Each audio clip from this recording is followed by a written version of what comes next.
ដល់ជប៉ុនបានប្រហែលជា 4-5 ខែក្នុងគ្រួសារបានទៅដើរលេងនៅឯខេត្តសាដូក្នុងប្រទេសជប៉ុនចំណែកនេះគឺជាក្រែមកីដែលគេផលិតមានច្រើនរសជាតិកូនឃើញចូលចិត្តញ៉ាំមែនតើ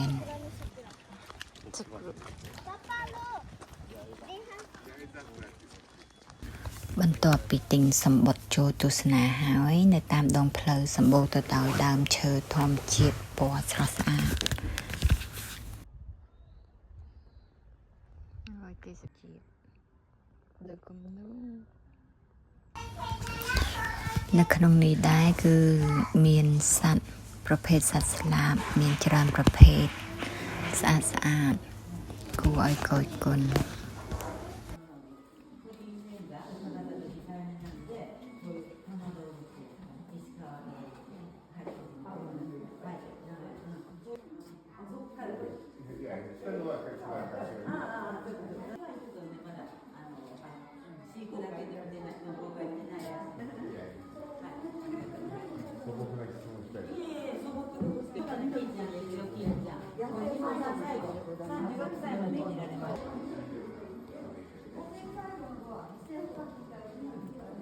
ไปเก่ง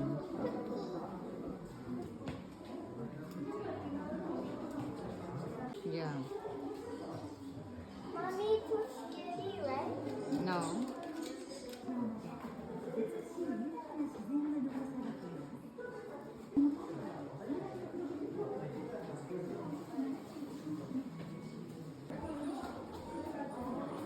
Mommy, can take photo? Mom.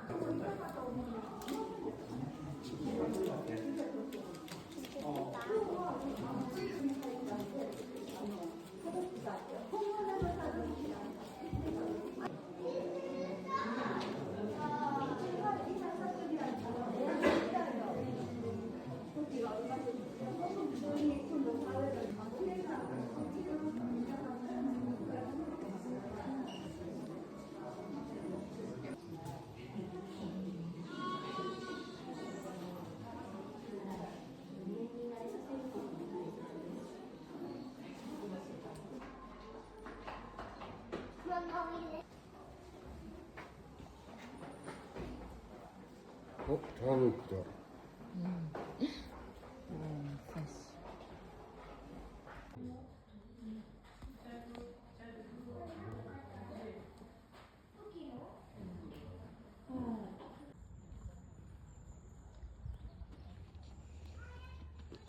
Ừ.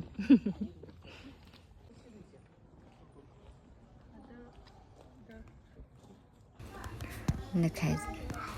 សាដូប្រទេសជប៉ុនមួយនេះគឺសម្បូរទៅដោយកន្លែងទេសចរជាច្រើនហើយខ្ញុំកំពុងតែដើរតាមផ្លូវក៏ឃើញមានគេគូរគំនូរថ្មទូចដល់ពេលមើលចិត្តទៅឃើញគេគូររូបសត្វមានពណ៌ស្អាតហើយគួរឲ្យស្រឡាញ់ទៀតគឺទៅមានកម្លាំងព្រឹសហ្មងណាឃើញថ្មគេ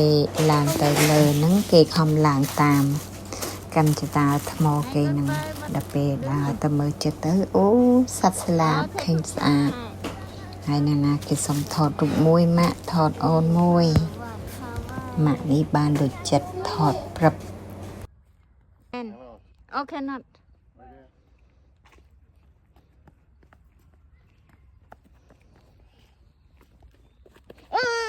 Yeah, you can do it.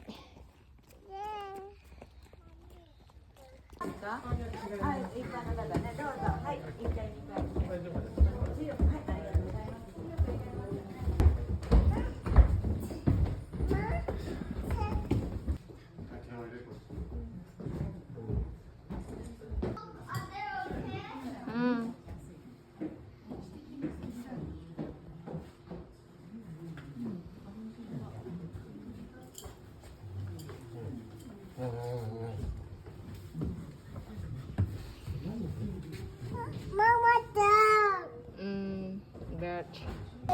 នៅកន្លែងតំបន់ទេសចរក្នុងប្រទេសជប៉ុនកន្លែងណាក៏គេមានលក់ក្រែមកីដែរមិនថាខែក្តៅខែមិនថាខែត្រជាក់ con cái đai lên rồi hai cái khơi krem cây kia tha mạ con chẳng nhầm mạ ní chun tam sầm nòng bò miền ấy mạ nhầm đài. Oh, you like strawberry?